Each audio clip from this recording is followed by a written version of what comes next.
Well, you were expecting a much better than expected consensus at 235,000, but not this high. What happened here? Well, I agree. I think part of it is a makeup to some of the weakness we saw before.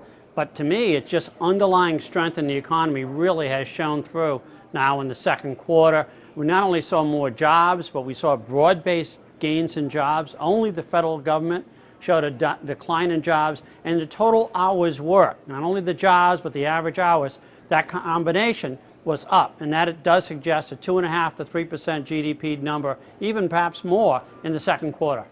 But the unemployment rate down to 6.3%. How much of this decline was really about participation? Yeah, unfortunately, it does seem to be the story there because we lost people in terms of the labor force. So there were a lot of dropouts. And as a result of that, the participation rate declined. And it may be that some unemployment programs expired. And so we saw the dropouts, and that really led to the decline in the unemployment rate, much more than certainly we had expected. Let's talk about the average work week. That was high. What does that say about future hiring? Well, it's interesting. The average work week is actually a leading economic indicator, and it tells us that hiring should pick up more going forward. So we expect, 200,000, 225,000 jobs per month for the rest of this year. So it's another good sign of what's happening overall in the U.S. economy.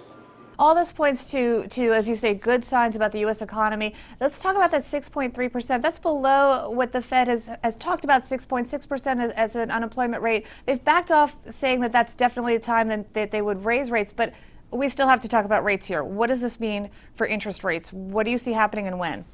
Yeah, that's a very good perspective because clearly the decline in the unemployment rate is more rapid than what the Fed had expected.